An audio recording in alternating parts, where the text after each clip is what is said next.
All right, I'm going to be very brief in introducing the next section, the final problem, because you've all covered an amazing amount of ground already in the game to date. So because of that, I'm going to make some options available to you that sometimes I wouldn't. Sometimes I wouldn't because, well, people need to still spend a bit more time on this and so on. But in Act 3, you're going to be looking at an all-new Black Swan event. And it's a Black Swan event that has not happened. I wish I could say I hope it won't happen, but I'm not so sure. And that's the following. In this particular Black Swan, it's now just a year or so after you've been working on these projects. Your institutions, your organizations, your startup are all on good ground. But something now happens that's a really new Black Swan event. And the Black Swan event is caused by climate change, and it's a particularly devastating series of high-intensity hurricanes, 3 in a row, that hit a key port city. In this case, it's Freeport, Texas. Freeport, Texas is a city it's a very large city, but it is actually a very important port for commerce. And if it were to get hit by 3 consecutive hurricanes, or in our scenario, if it is hit by 3 consecutive hurricanes, the city would be devastated.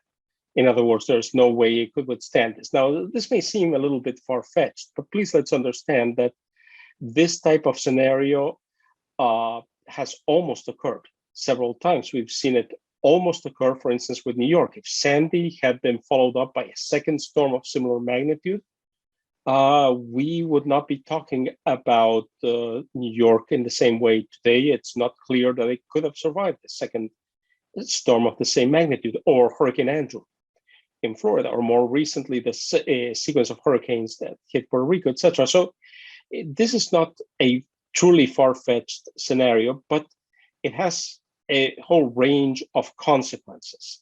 The consequences affect, as you'll see once you read the detailed description in your write-up in your rooms, it assumes that, well, because there was enough advance warning, most people were able to get out, and very, very few deaths occurred as a direct result of the sequence of hurricanes. But now you have a city that has been laid waste, a port that has been laid waste, and certain consequences. For instance, what happens to all the containers that were at that port if they're destroyed? What happens to any ships that could not have made it out? And what can you in your institution do in terms of, again, dealing with one aspect of all the myriad issues, problems, challenges that would result from this type of Black Swan event? In terms of the approaches that you've outlined, in terms of the mission and mission design of your institutions, what do you do? That's the heart of this segment. So what I'm going to do is I'm going to ask you one last time to go into the breakout rooms, but I'm going to give you an additional option this time that I had not suggested the previous 2 times. And that is, if you would like, rather than to go back to your original room, to join one of the other groups for collaboration, particularly for those of you who have had people have to leave for different reasons, whether it's personal, childcare, work-related, whatever, by all means, do so. Again, sometimes when I run games, I prefer not to do that because I know that people need more time in their individual groups. The depth of thinking I've heard you all process in the 2 feedback reporting sessions is quite remarkable. So I'm quite satisfied that at this point you're ready to start reassembling, re-intermingling, if you will, in groups. So I still would ask, though, of course, that you fill out the the form, if you will, in terms of your group. So I'll let you all go to your rooms. I'll tour the rooms in a little bit, and I'll see you everybody back in the main room at 2:45 Pacific. What Karina is up to here, she's doing a graphic representation of the conversations that we've had thus far, which is pretty amazing. And we will post this online after the event for you guys to see and share. Karina, do you want to talk a little bit about your process? Sure. So, hi everybody. It's been really, really cool to get to listen in and float around a little bit and just hear the incredible depth of thinking that you all are doing. I realize there is a lot going on this graphic, and there's a lot going on today. So just really want to applaud the stick-to-itiveness and the critical thinking that you all are modeling, what you'd like to see with the organizations that you're thinking of putting together. So yeah, I'll kind of pause now, and we'll flash back at the end, very end when we wrap up. And yes, this will be visible, but you can see kind of Act 1 has kind of the whitish background, Act 2 has the yellowish background, and Act 3 has a dark gray. So that's looking awesome, Karina. Thank you so very much for that beautiful representation of really this rich tapestry of ideas coming from all of the groups. I'm really excited to find out what Ruben is, kind of his mountain level view, the mountain overlooking Black Swan Lake, if you will, of the day and how it's gone before we sort of conclude today and get to prize winners and things like that. I'd love to hear a quick recap from you. Yeah, absolutely. We still have to hear, of course, from all the groups for the last segment, but let me give you a little bit of a hint of what I've seen. I've seen, first of all, a lot of very serious thinking. This is a game. As I've said before, just because you're thinking seriously about something doesn't mean you have to have a perpetual frown on your face. And that's exactly what I've seen. I've seen people be playful. I've seen people play with ideas. I've seen people, however, be very serious in how they play with ideas. You know, my late friend and co-partner in conspiring on different projects, Seymour Papert, used to tell the story of somebody he once worked with, a little girl who was, I guess, 5 at the time.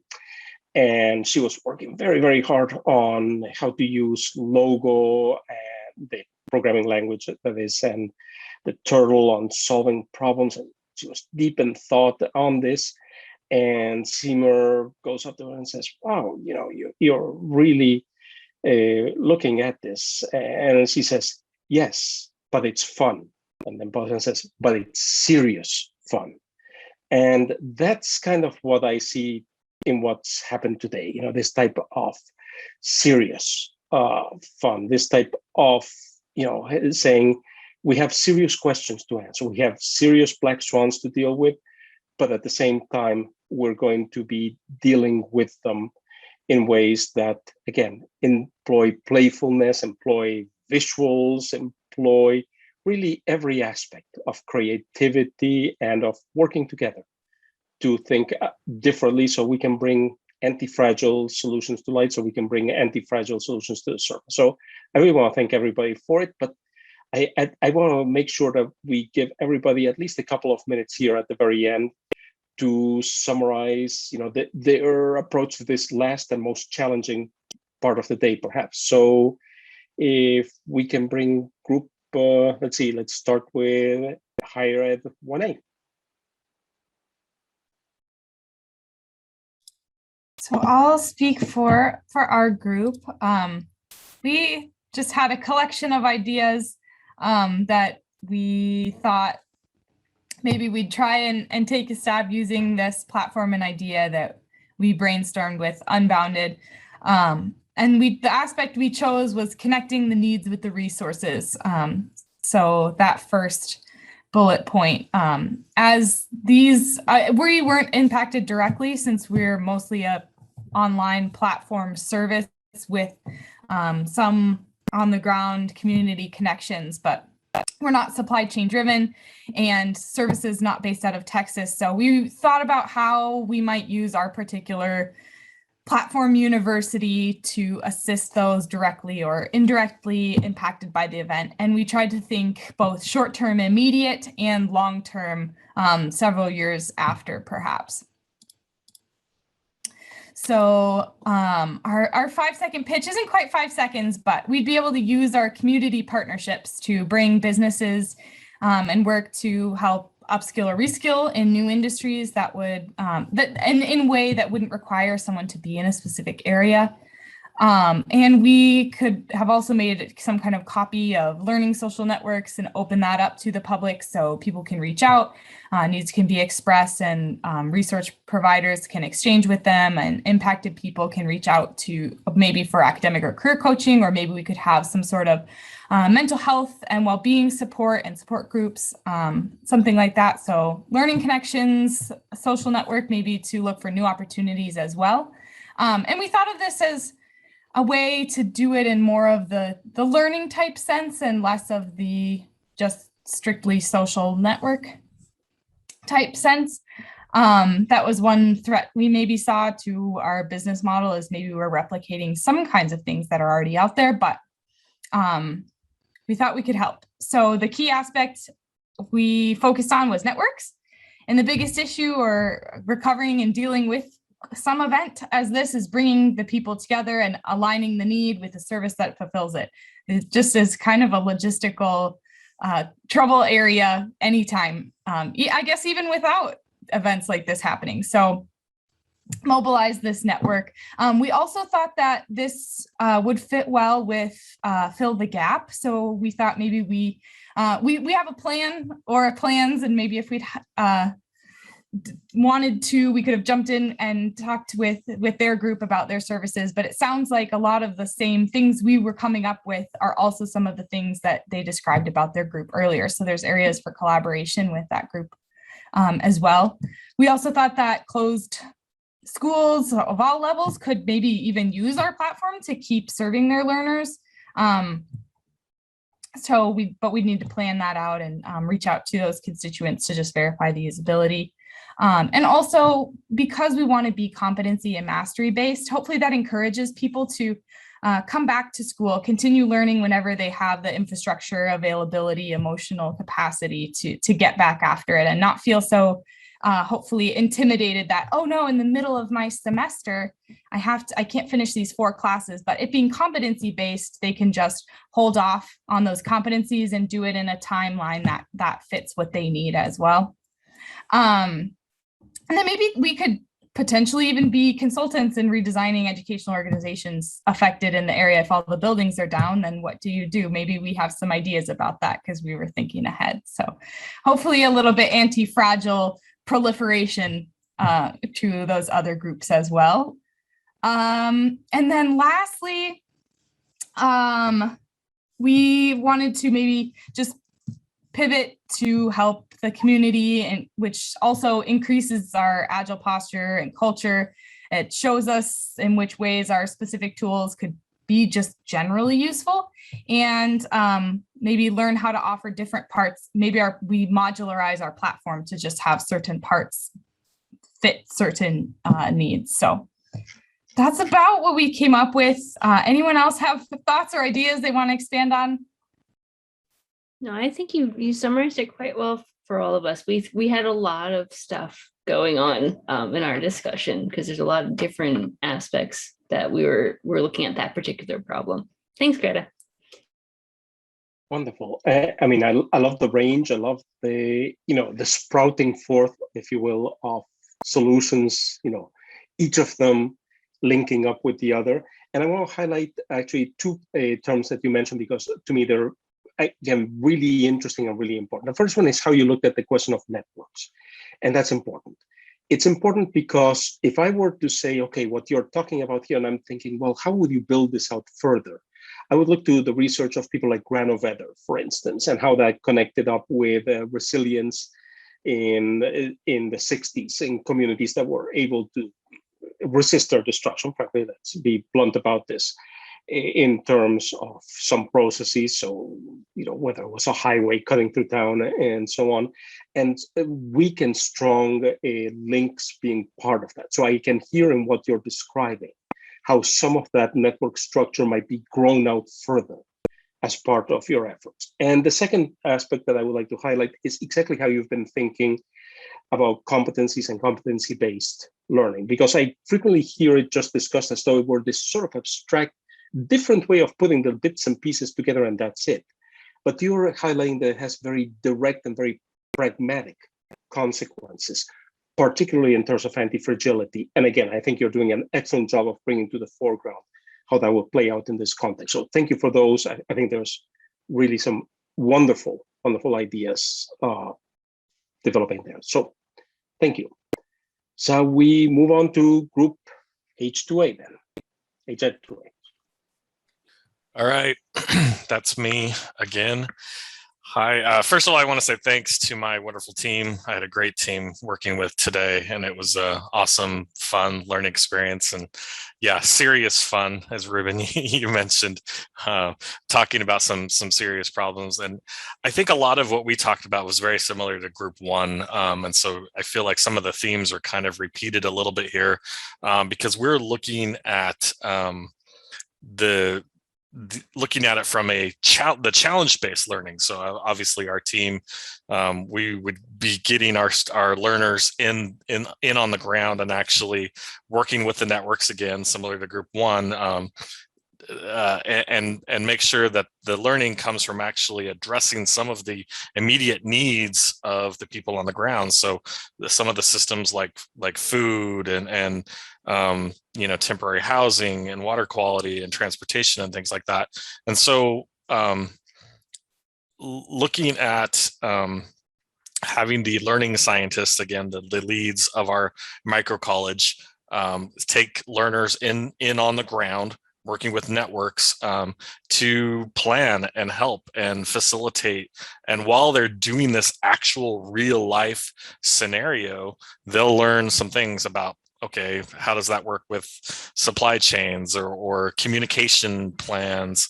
And then of course, there's always that piece at the end of reflecting. What does that mean for me? How does that, how can I use this moving forward? Let me think what else we talk about. Yeah, I think just having learners kind of find the question. What is the question? What do they want to learn from this? How do they want to help? Because it's, again, our organization wasn't affected by the hurricanes itself because we're kind of all over, but how can we go in and help the displaced people? So I don't know. I think Laura, you're the only other member of our team here. Anything you'd like to add? No, sir. Wonderful. So thank you again. We had a good conversation when I stopped by your room. The one thing I will mention is I strongly, I think you're absolutely right. I think challenge-based learning, which you've already woven through how you're thinking about in terms of your organizational fabric and how you're talking about this particular initiative as well, is incredibly rich. And for those of you who might be curious about seeing this, actually, this is not a hypothetical. This is actually a real-world project.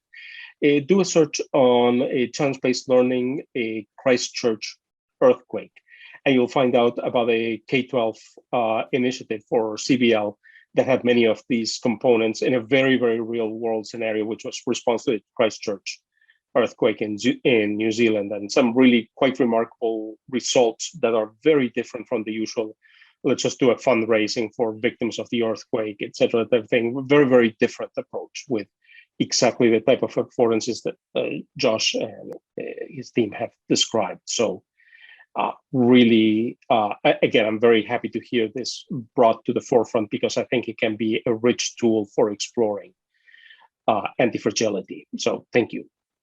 All right, group HZ3A. Yes, you're stuck with me, Ruben. Thank you. Let's set some context here very quickly. The term that Ruben and I believe Greta and Josh have all used was the idea of serious fun. And the context for us was, remember, our group was the Newton Humanities Institute of Advanced Play. So serious fun in there.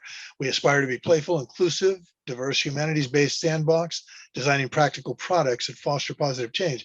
And I've got to admit that when Tom and Brent and I started our conversation for this section, they needed to convince me at first of there is a role for the humanities and fun in this process. I was thinking, after disaster, there's no fun there. There's no playfulness. We've really got to get down to it. But serious fun led us to the following conclusion. The key question that we decided we were going to address was, you are, after a disaster like this, facing a tabula rasa. And so the question is, How do you incorporate playfulness into rebuilding for equity and rebuilding a new and better normal? And the more we talked about it, the more we found, we believe that the approach is bringing community together, which I believe at least a couple of my predecessors have mentioned here. And then when we kicked around ideas of what does that look like, Tom and Brent would throw out ideas about, well, let's look at transportation, or let's look at a variety of things. And as they were doing that, I was putting it back in the context of what I've seen here in San Francisco. 1989 earthquake, bridge collapses, or part of a bridge collapses. Roadways in the city collapse. Did we go back and rebuild? No, we had exactly the process we're talking about here. Key stakeholders, key members of the community got together and said, that's gone. Are we just going to replace it, or are we going to do something better? And what we've ended up with is pedestrian walkways where big elevated roads used to split communities. COVID hits. We had a longstanding thing here against not wanting to have any kind of outdoor eating at restaurants. COVID hits, you need airflow. All of a sudden, that's off the table. Now you're suddenly able to do something that for 20 or 30 years, restaurateurs had wanted to do, but couldn't do. So playful rethinking there. We had plenty of other examples, but that makes the point that we already do this. When we have faced disasters here, and you have faced disasters in your own places, we have not just rebuilt blindly, but asked ourselves what opportunity is there. And so our Playful Institute is saying, let's bring stakeholders together and not go back to normal. Let's not create a new normal, but let us strive through our playful approach to create a new and better normal. And for me, that's totally circular with ShapingEDU. We're constantly doing that. And I think this exercise really pointed out to us the applicability of that approach that the community takes. So that's our 2 cents and then a little bit more. Thank you, Paul. And again, you also highlight something, aside from an approach that I agree is exactly where you want to be thinking about, something else that's important. Because sometimes I'll talk about anti-fragility, and people say, I mentioned this a little bit before, but let me just play it off a little bit more. Are you saying that you want a pandemic? Are you saying that you want an earthquake? Are you saying that, no, no. Believe me, I give anything to be able to roll back the clock and say, no, folks, let's keep COVID from spreading when it was still possible to do so. But when it happens, then it's a question of, you almost have a responsibility to say, this horrible thing has happened. What do we do? How do we make sure that it's not just, gnashing our teeth? And what do we build from here? And that's why, to me, there's a responsibility to anti-fragility. In other words, it's not just a desire. And I don't like to frame it, I've heard some people sometimes say, well, but you look on the bright side. No, there's no bright side, in the sense of, what is horrifying about a pandemic, about an earthquake, it's just horrifying. But given that it has happened, then we have a responsibility to say, what can we build so that we are in the ways that we can be better afterwards? And again, we do keep coming back to the idea of saying, there's no fun in the horror of what's happened, but in terms of building out what can be built out, there we can find certainly the serious fun of exploration, of creation, of building something so that things will be better and less vulnerable next time around. So thank you. That was truly valuable, Paul. All right. Higher Ed 4A. Okay, I'm going to speak for this group. And so the storm did not affect us directly because our name of our university is Nomad, and we're largely web-based. But we chose to focus on the need for longer-term shelter, food, and jobs after the evacuees left the storm area. So a majority of the refugees were relocated to Houston. And this is when our students and faculty jumped into action to bring their expertise with developing an interconnected network of support. Additionally, students will have learning outcomes that serve to guide their actions and experiences within the larger structure of response. And so we have a note, we will be connecting with community partners and using our own experience of building community and connections without a physical space. So one key element of our response will be to follow the lead of local organizations, understand the strategy of existing disaster management efforts, and then we would provide workforce readiness training. We would create pods of support for the refugees, for anyone affected, including mental health support, job market connections, helping connect them with friends and family. And we would use the model that we promoted in our university proposal for that. And then we would also provide job training, support for physical health, mental health, social networks. One idea that we had would be to have people serve as like sponsors or almost like a welcome ambassador for the refugees. And we would provide them with welcome virtual things, So a virtual city guide. This could be something that students and faculty could work on together to craft and create, to deliver. We're also thinking that short-term community service experience for faculty and students would be in collaboration with larger relief structures. It will provide a cultural experience and community organizations with needed support. For long-term support, we think that hands-on disaster relief, apprenticeships, like a 6-month embedded assignment as part of the Nomad University model, would be great for the people doing the volunteering as well as for the communities. Intercity and interagency connections will continue to provide a security net for, this is how we would develop anti-fragility moving forward. And we would need systems in place to prepare for inevitable things that come up. Thank you, Samantha. I like your comment. And I'm sure I'm forgetting things or not saying things correctly. So group, please jump in and help me here. If I've forgotten something. No, you did a great job. You encompassed a lot of what our conversation entailed, which was wide ranging and followed a curvy path. Yeah, we did. We had a lot of good conversation in there.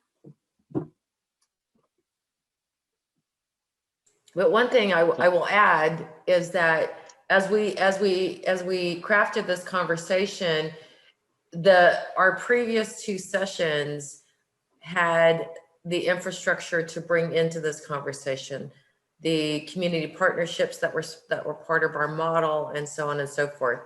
So it was very much the dots connected in this plan to serve that community.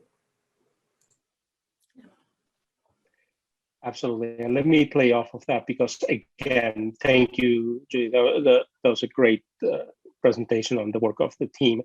And something very important comes out there that I want to highlight. It's come out at different points, but I really want to highlight it here because one thing you stressed, and I agree, is you've got Nomad University as your base, right? And one of the key things here is it's not accidental or incidental that it's Nomad University relative to what it encompasses, what it can do. The structure itself is essential to what it can do. And that's powerful. That's very powerful.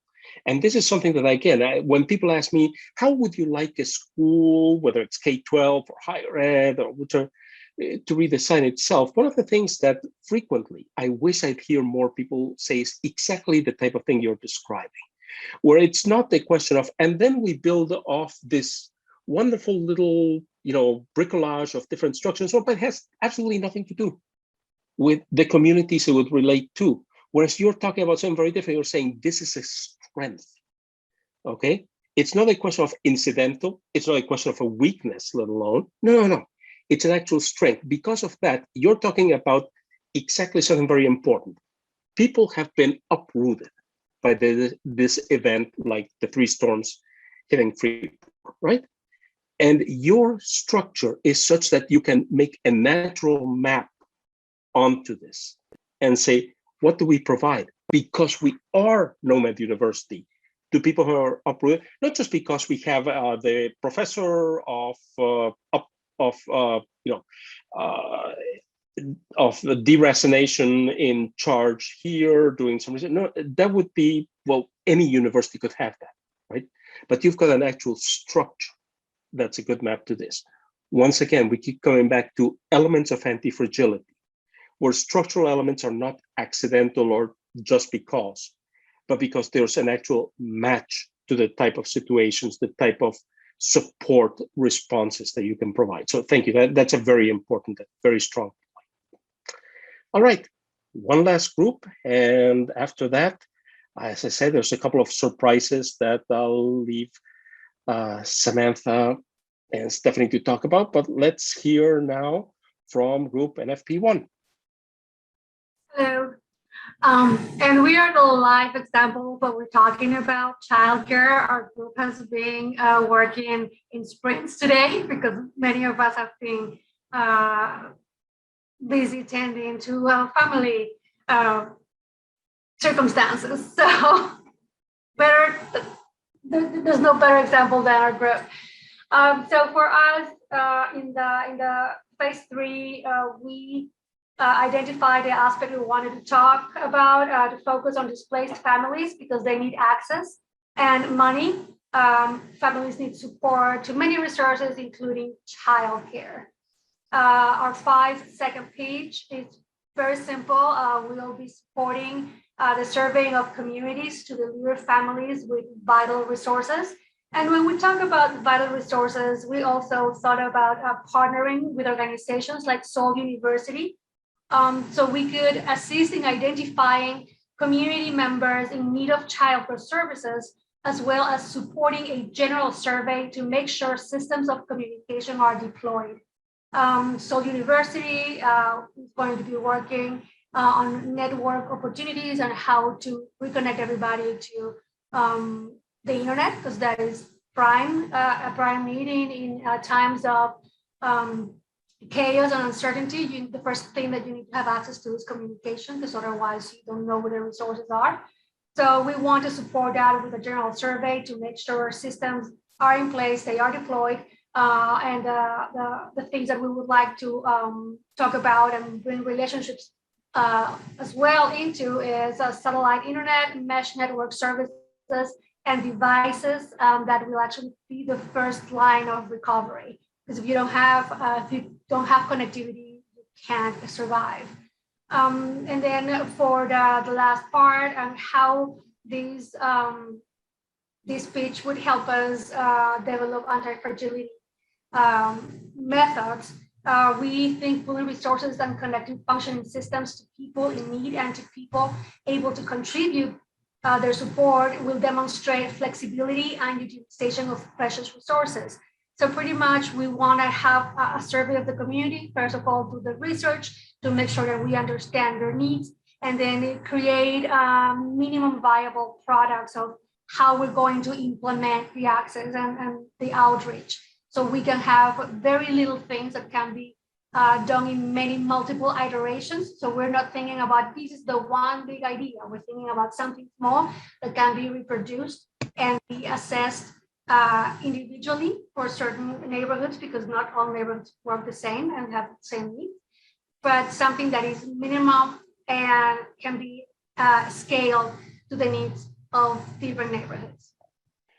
Wonderful. And I think Samantha posted in the chat, and I concur, the particular focus you have on digital equity is more than commendable. It's essential. But in addition to that, you just said something very important. Iterate. Don't try to come up with a big everybody solution, right? Once again, we keep coming back to the structural aspects of the organization you've proposed lend themselves to not having to say, okay, so here's our big, we pack the truck full of this one thing and we ship the truck. Don't get me wrong, sometimes the truck helps, but if you can iterate, if you can say, work with the bite-sized, because once again, you have these people who've been uprooted from their communities. That's bad, that's sad, but at the same time, then you're saying, let's work with them, let's find solutions.